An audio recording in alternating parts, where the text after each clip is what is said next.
Good afternoon and happy Thursday. It's your girl Kendra L. Agnew, and I am with Paulette Brooks. you got KLA Health and Wellness and Elpis Group. We're going to give it just a minute to wait for some people, hopefully, to log in on this discussion today of racism. Mm-hmm. I can't breathe. So we're going to pause for just about maybe 1 minute um, to see if we can get some people to log into the live conversation. Absolutely. I'm excited about this topic. What about you? I don't know if I would use the word excited. I am. I'm excited. Anytime, there's an open forum where people get to express how they feel, Hmm. that people get to be thought provocative, because that's what we do. We provoke thought and we provoke people to think about things. That's the exciting part. Now, the times that we're in, not so much, but absolutely that this forum is here for people to absolutely be able to express themselves, and I am excited about it. Okay. Again, we're just going to give it just a few more seconds for people to log in. And Paulette was just talking about how excited she was about having this conversation. For me, it's a little uncomfortable, Okay. but I know that you can't change or grow without getting out of your comfort zone. Yeah, absolutely. Absolutely. Okay, so we are going to go ahead and get this conversation started. Um, we are here again at the end of May. As most of you know, we come on once a month with a different conversation. And in light of all that's going on in the world right now, we actually selected this subject topic about 3 weeks ago. Yeah. And a lot of things have taken place within that 3 week Yes. time frame. So the conversation is very, very relevant to what's going on today, Yeah. as of right now. And as I sat yesterday to jot down some notes on some pointers that I wanted to talk about today, because I did want some guidance, because this is an uncomfortable It is. conversation for me. Definitely. Um, and I was very emotional yesterday. Every time I sat down to try to write something, I became so emotional that I just had to take a break from what I was jotting down Right. with what went on in Minnesota with George. Yeah. It was overwhelming for me Yeah. yesterday in trying to write some things down. And for myself, I can't watch videos like that.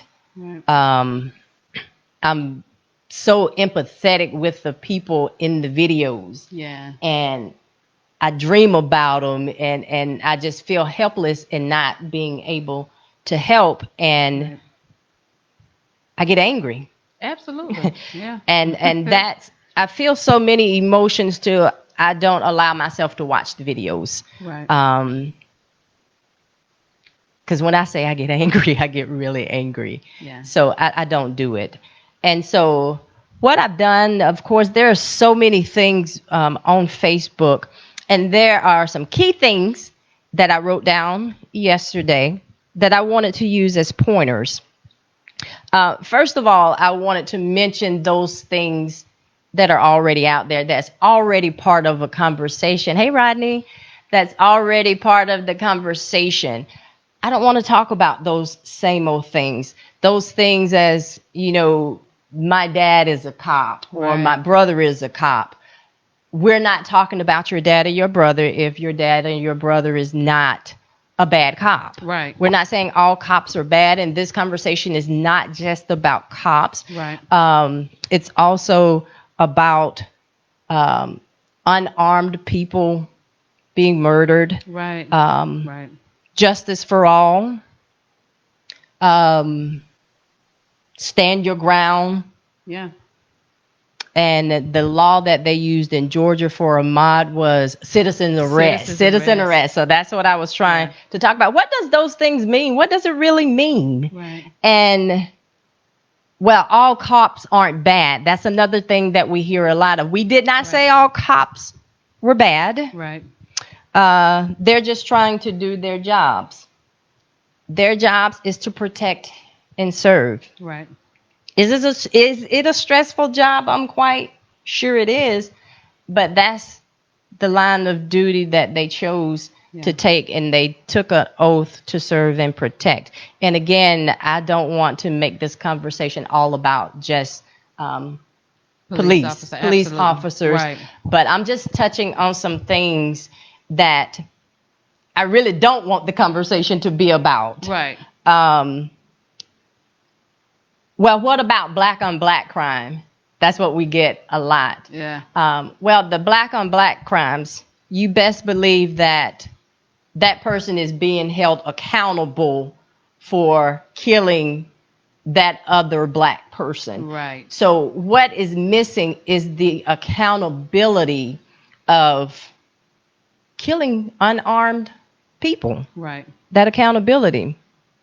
Well, if you just comply, then XYZ would not have happened. Yeah. That's what we hear so much. Even with the videos that are that's right there in our face. Yeah. And you're still saying because we have people that comply and they're still not here with us today. Right. What I would like for this conversation to be more so about is what's our next best move? Yeah. Um, and my little brother from another mother, he posted this yesterday and he told me it was okay for me to read it out loud because this is really one of the things that I would like to surround the conversation around. And he says, I'm going to say this and leave it alone. We can't change things from the outside. We can march, riot, and kneel. And at that time, I did not even know there was riots going on in Minnesota. I Right. just found that out around 2:30, 3 o'clock today. I've been disconnected. Um, we can march, riot, and kneel. It still won't change things. Those actions only bring attention to a blatant racism, not resolution. Mm-hmm. If we truly want to change, it has to come from inside. We need more of our young people who are angry and frustrated to become lawyers, politicians, and judges, then channel those feelings into a resolve to change the system and laws that allow us to be murdered at the hands of racist police and everyday citizens. Does it seem delusional? Yes. Is it impossible? No, it's not. And I'm going to read one last post that one of my white friends posted. And it says, I'm not black, but I see. Mm-hmm. I'm not black, but I hear. I'm not black, but I'll stand with you. I'm not black, but I mourn for you. I'm not black, but I mourn with you. So, with that being said, short term goals, long term goals. What is our next best move? Hmm. What is our next best move for our Caucasian friends that support us? What's the next best move for the support for them? Yeah. And I'm going to mention one more time. This is our first time doing a conference call. We have a conference line here as well. So if anyone is going live with us on Facebook and you would like to express your comments on the phone, you can dial in at 701-802-5472, and the access code is 386-4363. And once Paulette gives her intake on it, I'm going to go to the phone line and hopefully get a very engaging conversation into as a people, what is our next best step to get beyond? Like it says, we've done the marching. Yeah. We're in the midst of the riot. We've done the kneeling. The awareness is there. Yeah. So, what are your thoughts, Paulette? So I unlike you, Kenny, I did watch the video. Um, And it definitely took me to a place, and I think anybody who, white or black, anybody who has compassion for people and who has love for people, cannot watch that video and not walk away feeling all type of emotions. So I like you, I cried. um, I was angry. I yelled. I fussed about the situation. I did all of that because it takes you through all of those emotions. Mm-hmm. Even without watching the video, you still feel those emotions knowing that someone died at the hands of someone who's supposed to be protecting and serving. Mm-hmm. And so I feel all of those emotions. And, at the end of the day, the question is, what can we do? What can we do? How can we help those our Caucasian people who are standing, or any race who is Mm-hmm. standing with us, who sees the injustice? How can we help them help us? And even more so, how can we help ourselves? How can we help in the situation? Because truth be told, this is a bigger situation than us, than any of us. It's bigger than any of us. We can't get all of the bad seeds out of the police department, or the people that shot Ahmad. We can't get all of the bad people out of the world. So what can we do to protect ourselves? And for me, I've been asking myself that question. Me and my husband talked about, what can we do? And I know for me, the first thing that I do, because I am a Christian, the first thing I'm going to do is pray. But that can't be the only thing. Mm-hmm. What can I do on a personal level? Because even though I can't go out and reach the world, and what your brother stated is true. The politicians, our kids that's coming up, who are going to be in leadership next. Like, we have to instill in them the leadership and to go further than we went. And I think that if we think about what we can do in a big way, we miss the point. What can I do right here in my community? Mm-hmm. What can I do right here in my home? What can I do to bring changes? And for us, the ones that the one of the things I'm going to make sure I do, and it's not that I don't vote, but I need to be more intentional about looking at the candidates for the local and state, looking at the candidates a little bit more closer, because it starts at this level. Mm-hmm. And so for me, that's one of the key things that I want to do, to be able to make sure we're electing people that have our best interests at heart. And I know it's impossible to know for a surety that they do, but we have to start somewhere. And I think the start is, doing what we can do locally. And rioting and all of that. And I know it comes from a place of anger. Mm-hmm. People are just angry because we're not being heard. And so I get it. I don't agree with it, but I do get it. But it's not changing anything, and we want change. Bottom line. Okay. Anyone on the phone line want to express their opinions or tell us, how do you feel, what we need to do to move forward from where we are? Hey, this is Curtis. I have something to say. Can you guys hear me? Yes. Yes, yes. Can you hear? Yes. Okay. Paulette, I agree with everything that you've said, everything that Kendra said. And myself, I did watch the video, and I did feel some emotions, a lot of emotions. But I also, what I've learned through this journey called life is you have to step away from the emotions, and then you can make right decisions and better choices. And sometimes as people, we choose to let our emotion get the best of us. Yeah. And usually when that happens, that is what gets us in trouble. Right. You mentioned prayer. Prayer is the most effective thing that we can do, and not just one person praying, but we all pray. Yeah.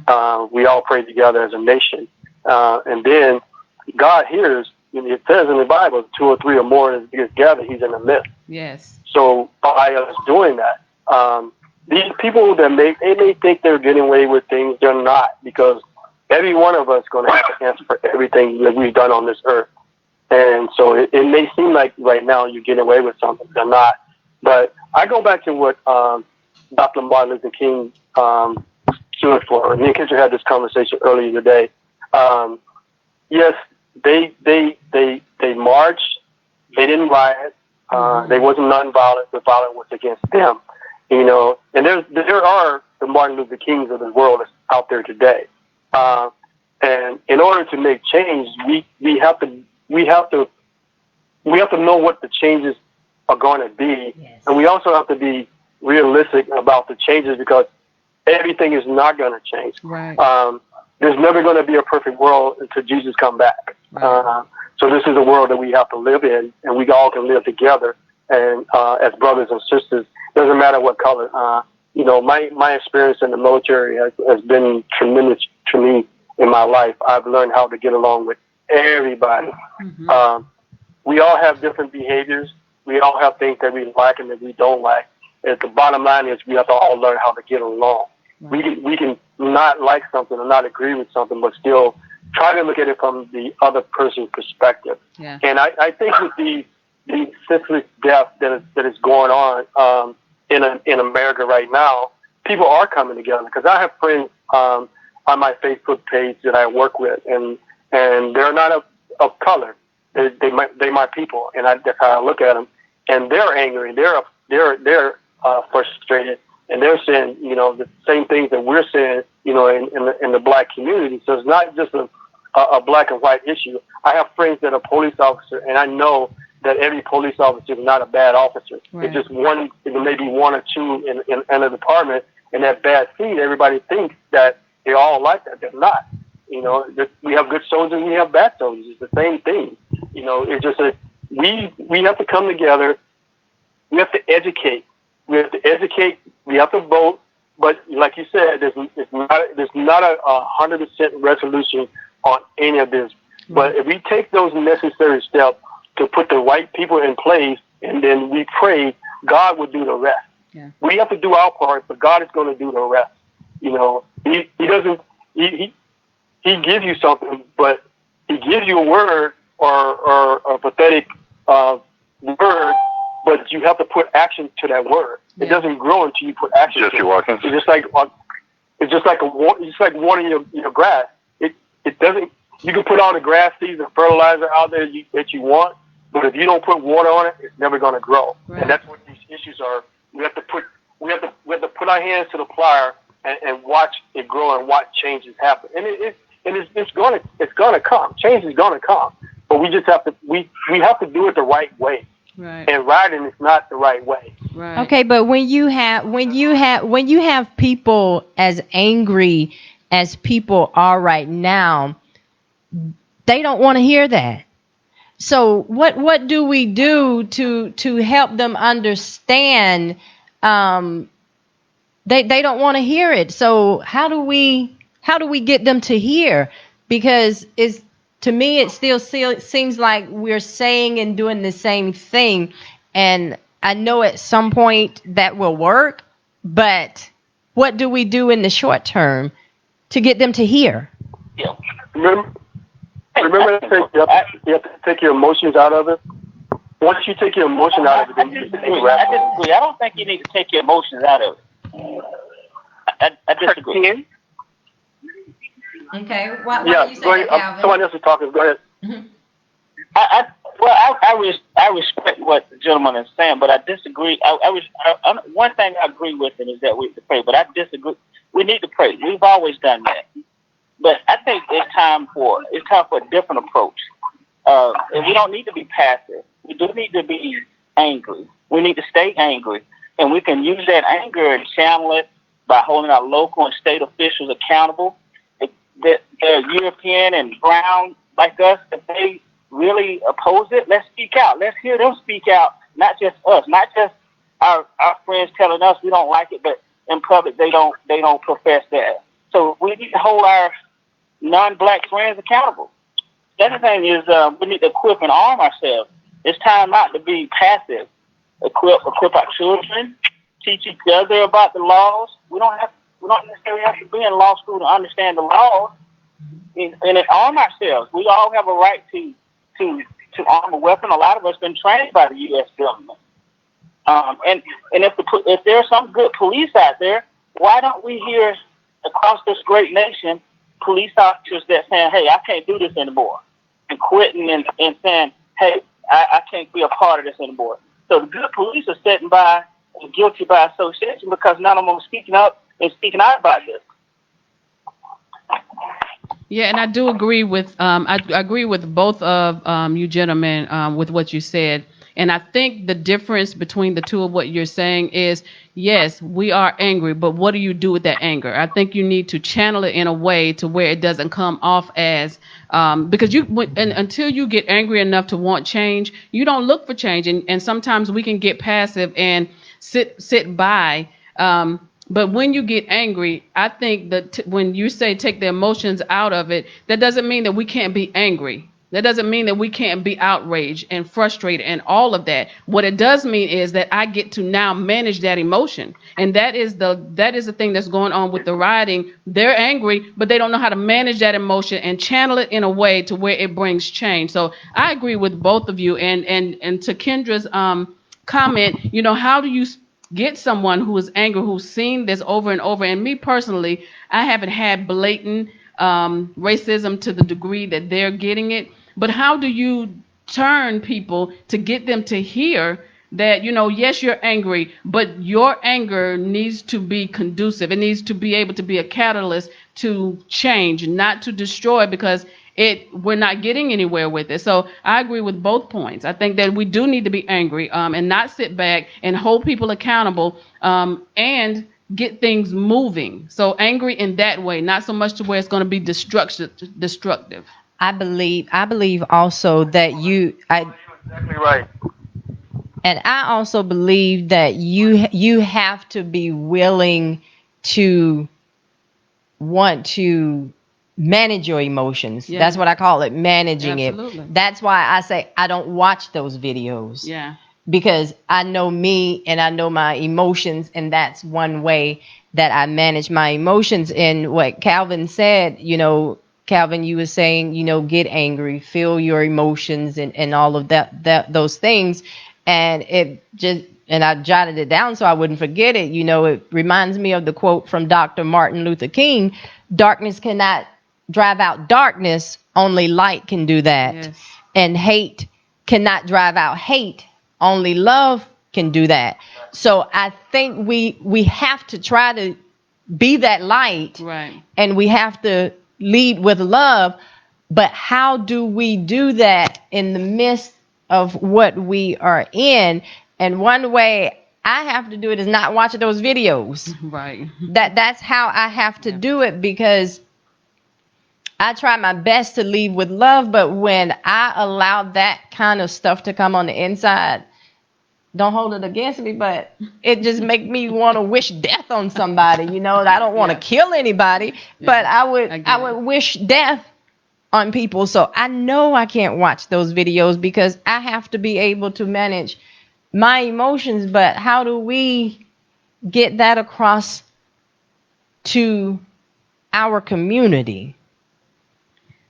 I don't think there's a one word answer. I don't think that there's a one size fit all answers as it relates to that, because just like you said, you have to want to manage your emotions. You have to want to be angry. Like the Bible says, if we're believers, the Bible says be angry but don't sin. And so people have to want to manage their emotions. So I don't think there's a one size fit all answer. But like the gentleman said, education is key. Education and being able to allow, because at this point there's nothing we can do in Minnesota. Like they are going to do that, but right around here in our everyday conversations, and when people begin to talk about how angry they are and how the police are this, that, and the other, I think it starts with those one-on-one conversations and being able to give them solutions, because that's all people want. That's what the anger is about. We don't have solutions. So being able to give someone who is angry and who is voicing their anger and who wants to do this, that, and the other, being able to help them to see things differently, and being able to validate their anger, being able to validate their frustration, and then also with the validation, being able to give them a clear-cut solution, and being able to say, hey, are you registered to vote? That is one way that you can change, because you can be angry and riot and hate the police and all of that, and it's not going to change. So what can you do today to help move it along. And of course, most people aren't going to want to hear it. So that is nothing that we can do about that. But that doesn't mean that it doesn't need to be said. They may not want to hear it. They may not take it. But saying it and saying it and saying it, somebody is going to hear it. And I watched this lady who was a Caucasian lady, and she was married to a former cop.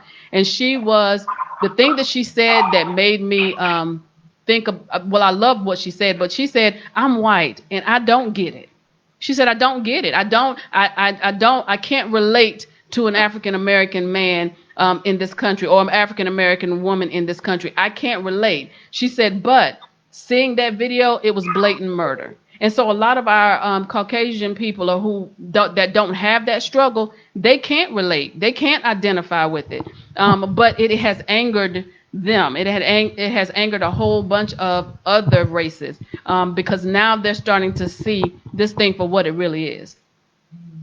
I want to go back to the. Well, I think the Go ahead. Yeah, this Cal, I just have one thing. I'm sorry, but what to give people hope in communities, and when it happens to our families and our brothers and sisters, is the first thing that needs to happen is these law enforcement officers that commit blatant murder by policing on camera, they need to be held accountable. Absolutely. They need to be charged with murder. Yeah. And then they go to a court of law, go through that whole process, and they may be convicted of manslaughter, but they need to be charged with murder and held accountable. And until that happens, we're going to continue to have these conversations. So we can go out and vote, we can do everything we do, and that's going to help in some. But until the accountability, until structurally there's accountability for death of a black man by cop, yes, it is not going to change. You're right. And unfortunately, their counterparts, it's just a phone call away from you piss one of those ladies off, and then they don't like what you're saying. Well, I'm going to call the police and tell them I'm being attacked by a black man. Absolutely. So they're just one phone call away from doing it themselves. Yes. Yeah. Yeah. You're absolutely right, and it definitely would have gone a different way had they been immediately fired and arrested. I think it would have put the country at ease to see that something is being done, because just like the case with Ahmad, everybody was in an outrage, but as soon as they were arrested, as soon as those gentlemen was held, they were arrested at least, things began to settle down. So you're absolutely right. I agree with you 100%. Okay, Tracy, you have something you want to say? Tracy? Yeah. Okay. So, I'm listening to all of this, and, I agree with most of the points that have been made thus far. But ever since this started, I am reminded of a quote by Bob Marley. I'm sorry, guys. And he has a song that says, the title of the song is War. And the word said, until the philosophy that holds one race superior and inferior to another is finally and permanently discredited and abandoned, there'll be war. Now, when I listen to, and it goes on, and for anyone who's on the call, they could Google the song and listen to and read the words. And the way I interpret the song, or I apply the song to this situation is, first, let me define war. When I say war, I don't mean physical violence. Right. The spending power of black people in America outweighs all race in this country. We buy more than anybody else. You understand me? And we need to wage war with our money. We have to hit them where it hurts. You understand me? I see these people are looting and burning down stuff, but at the end of the day, people looting and burning down stuff out of anger benefits the oppressor because they all have insurance. Yeah.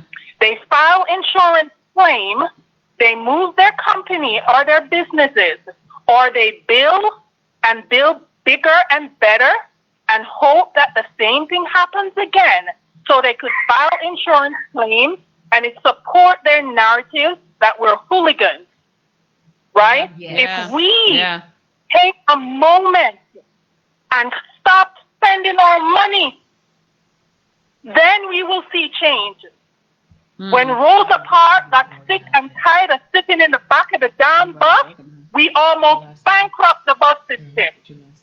When black people in Tulsa, Oklahoma got fed up depending on the oppressor's money to support our business, they created Black Wall Street. Yeah. And when the government realized how powerful our money is, you know what they did? In 1921, I'm not an American by birth, right? But I know my history. The government bombed Greenwood. They bombed it. They bombed it because they realized how powerful our money is. Yes.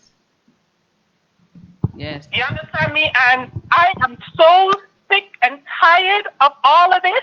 And until the haves and the have-nots stand up and take a stand, we'll forever have these calls, we'll forever cry, and we'll forever pray. And you know what? Prayer without works is dead. Yes, that's right. When God got mad, he went into the church and he turned the tables over. Right. That was anger. Yeah. That was his definition of fighting. Right. You understand me? Yes. And we have Christian talking about pray my ass, pray and work. Right. Yes, That's right. I do.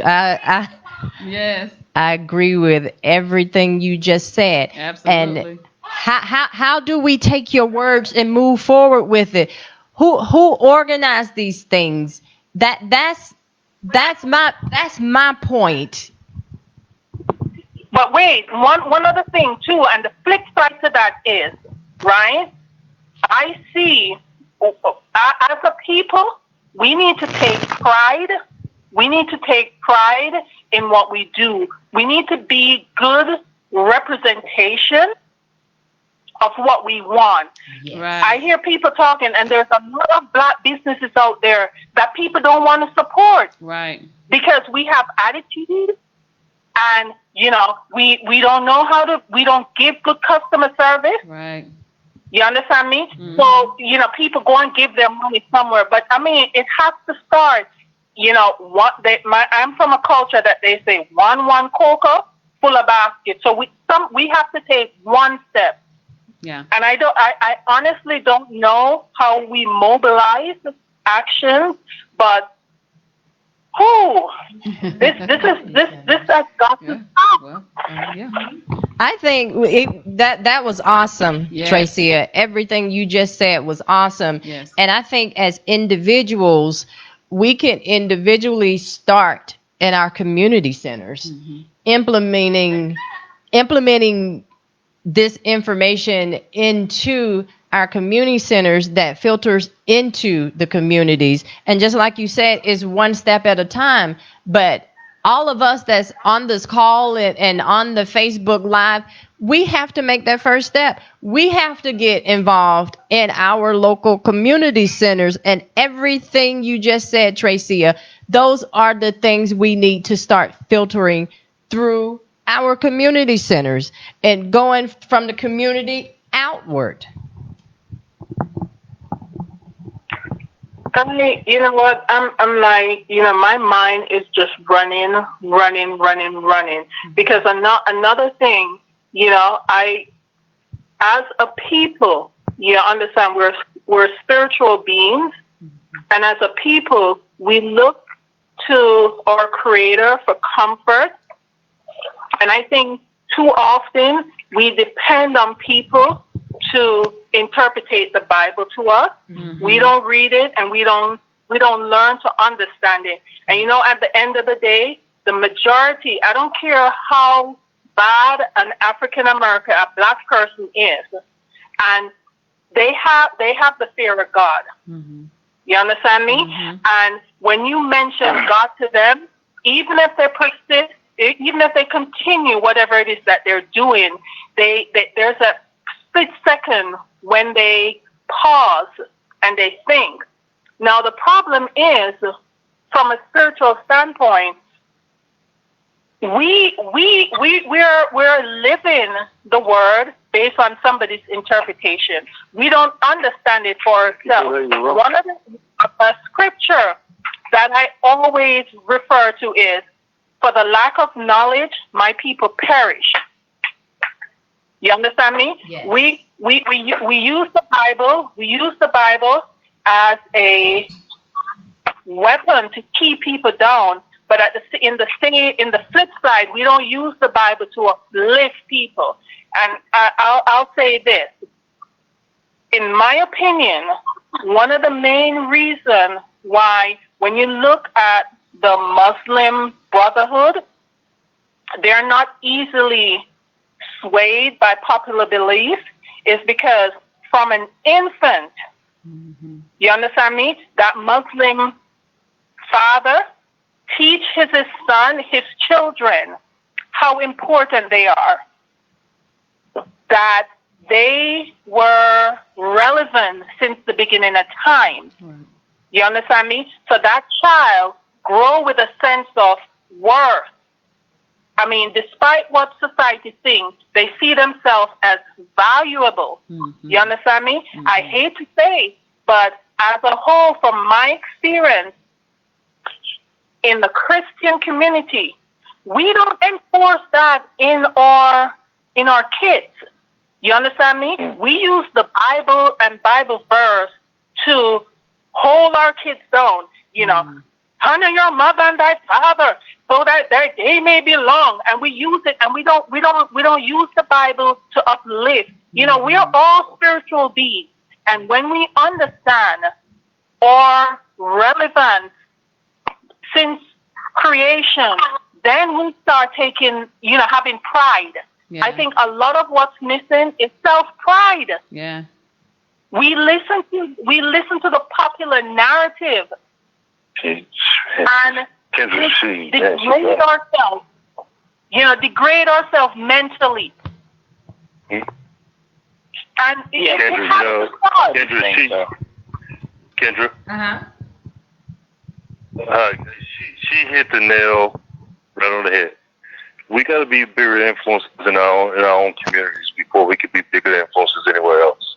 This is a teaching point. I mean, we have got to. There was times that we can let our young boys, young men and women, once they get their driver's license, we was always worried about them leaving off out of their homes and then hopefully not get into a crash. Now we're so caught up in, hoping that they don't get shot by the police. But Right. we have to be bigger influences in these kids' lives right now. And that's the biggest thing right now. And she said it right. Who are we going to influence first? Right. Teach these young men and women how to be young men and women when they grow up, how to handle themselves in tight situations instead of going out and, because we're so easy to be influenced. Our society is so easy as being influenced by anything. I don't care what we're doing, we're easily influenced. But we have to have the teaching being set at home. Yeah. So when they go into this when they go into this world, they're learning what to do and what not to do. And I do the same thing with all my players. Once I get them, I teach them what it takes to become a professional. Once they step on the floor and once they step off the floor, how to carry themselves. You don't have to walk around with your pants sagging. You can still be a young man in this world with wearing your pants up and your belt on. There's nothing wrong with that. Right. People start caring about you at that point in time. They start looking at you in a different way. But how you handle yourself in the society, that's what's the biggest thing. So we as black men and women got to be more of an influence in our own community than we can do anything else. Yeah. Instead of teaching kids how to I'm gonna make basketball, I'm gonna make a football, or I'm gonna do this to get out of the ghetto or get out of poverty. There's other ways you can get out of poverty without having sports. Right. Another thing too. You know what? I agree with you, because the home has so much to do with how you become an adult. Good, bad, or indifference. Good, bad, or indifference. it has a huge part in who you are. Your morals, ethics. Sometimes when we get older, we stray away from the things that we was taught. And that happens. We all have done that. But if that foundation is built and it's built on a rock, it will never crack. Mm. Right. It will never falter. But it goes back to what she was saying too. The Bible. We use the Bible as a crutch. Sometimes when you get mad at a young man or a young kid, oh, God's not going to do this for you, but you never taught that young man how to read the Bible. Yeah. You never taught that young woman how to read the Bible. You never taught that young woman or young man how to get on their knees and pray. Yeah. But we want to pray when things are not going well for us. When are we going to start praying when things are going well for us? Yeah. Brother, we're going to start shielding each other. Right. I agree with you, but one of the things that I can only influence my world. One of the things that I've done is because I've always had a passion, not just listening to the word, but I've had a passion of doing the word and being the word and try to live my life the way that Jesus lived his life. It's never going to be perfect. It's not. But, there's only one person that ever walked this earth that was perfect, and that was Jesus. But each day I ask myself in my prayer to God, I do better today than I did yesterday. I spend time with my grandson, teaching him how to grow up and become a young black man in today's world. And I try to do that with any person that I come in contact with. I drive a school bus, so I have a lot of kids on my bus, and sometimes my action or reaction reflects on them. Whether they're good, positive, or indifferent. So I try to be the best example of me for them each and every day, and the same thing in my household. I try to be the best example, the spiritual head of the house, and teaching my grandson, my nieces and nephews, and not anybody that's willing to listen. I'm willing to teach. Okay, so but how do we transfer all of this to the community?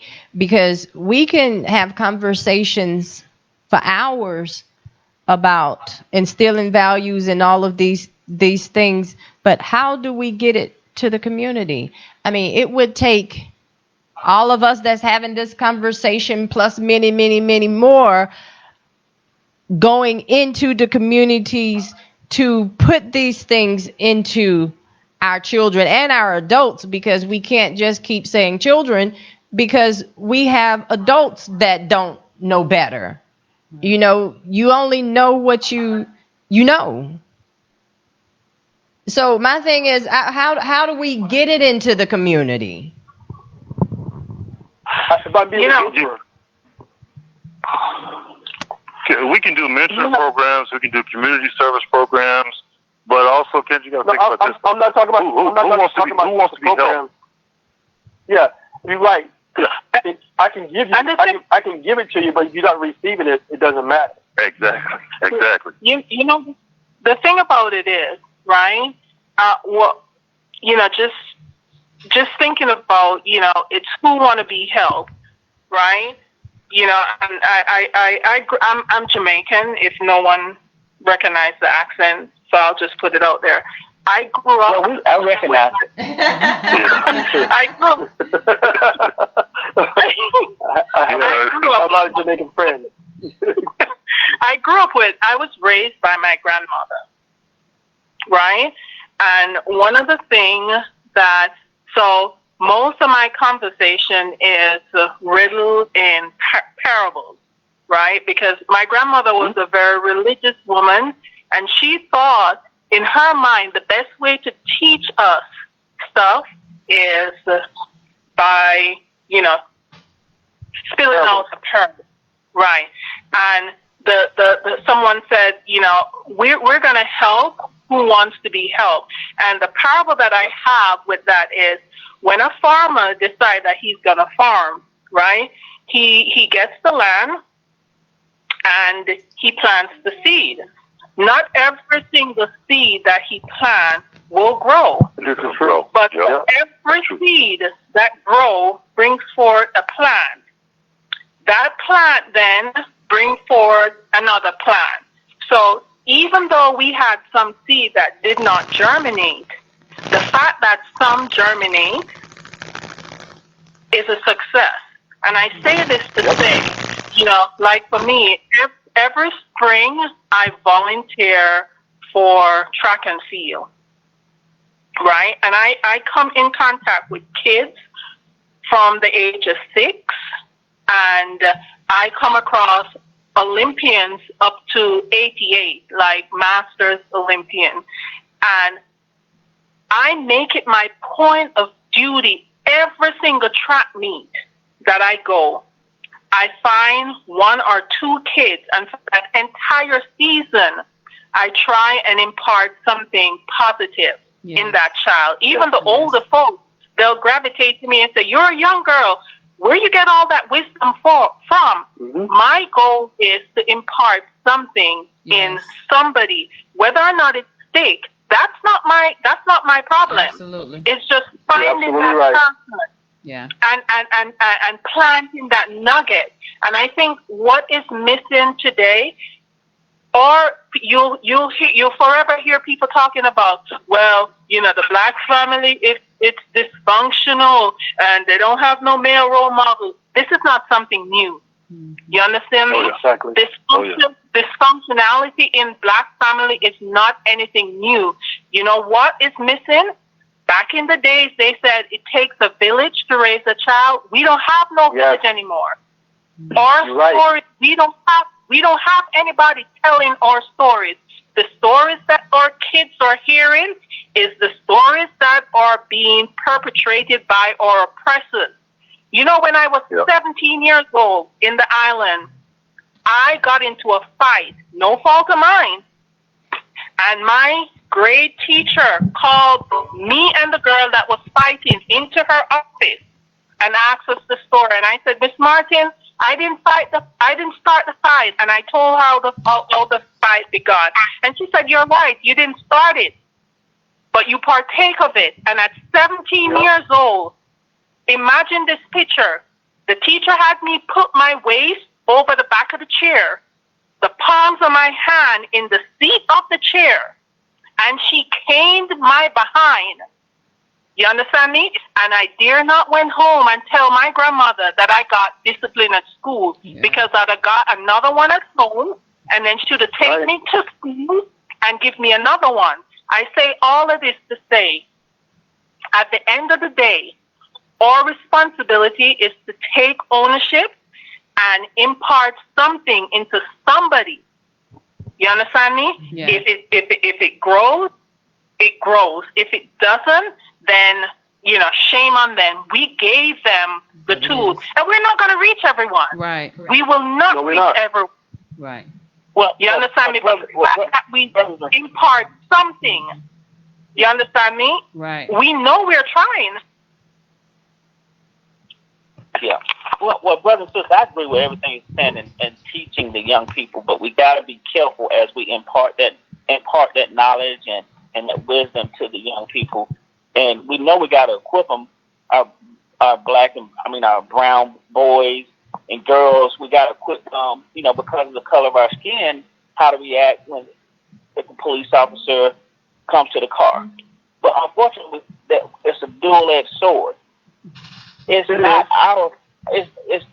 It's not. We don't need to make it seem like we're responsible for the actions of racist people because we didn't do something right. We're not supposed to do it right. Correct. So when we're imparting this knowledge, to our young people and people that we're talking to, we equip them because we know we have to, because this is the situation we're in. But we got to be very careful and very mindful not to make it seem like it's our fault because you didn't hold yourself accountable. Right. You didn't feel yourself a certain way. You didn't act a certain way. You didn't do this. You didn't do this. Because when our counterparts' children get in trouble, they don't have to act a certain way and not get shot. So it's not our fault. We have to equip our children and young people, but we also need to teach them that it's not your fault. We're having to have this conversation because of the system that's trying to oppress us. Yes. But it's not. It's not. It's not. You know what? Don't do it. You're correct. You're so correct. You know, the one thing, the one takeaway that, you know, I want, you know, everyone to get from, you know, everything that I've said is we're responsible for our own action, and you're right. It's not our fault because it's evident what happened. The guy didn't do anything to deserve what he got. Right. Right. You understand me? There's nothing that anyone could tell me that he did that justified the action of that, you know, whatever he is. Right. You understand me? Yeah. But the one takeaway that I want, you know, everyone on this call to get is that we do have power. That's Yeah. right. You understand me? Power is key. We do have power. Yes. Yes. And it starts by hitting them where it hurts. You understand me? Yeah. Hitting them where it hurts. You understand? We're going to spend our money. We need to find a way to develop ourselves or community that we don't have to buy from them. Yeah. Yes, all of those were great suggestions. Yeah. And I'm gonna roll it back to what Calvin, you know, we're gonna roll it right back to the topic of racism that, you know, we are not, it's not our fault that someone else is a racist Yeah.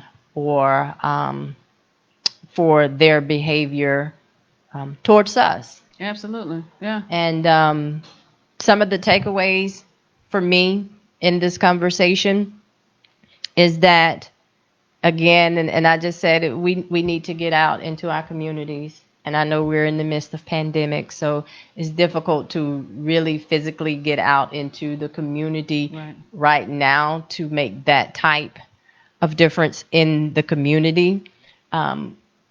So definitely make sure you're having those conversations at home.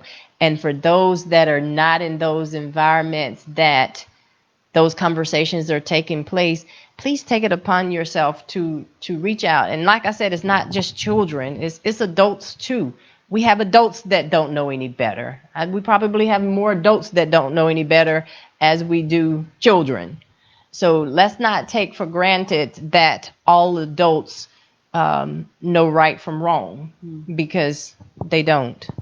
And I enjoyed the conversation. We still have a ways to go, and we as a people, we have to figure out what's our next best move to start implementing change. And Tracy, what you just said was very powerful. You hit them where it hurts, and that's in the pocket. Yeah. It's definitely in the pocket. And also what Calvin said is when these people, because I'm not just focusing on cops, when these people start being held accountable for their actions, then things will begin to change. And those accountabilities, it changes in our judicial system. So education is so very important.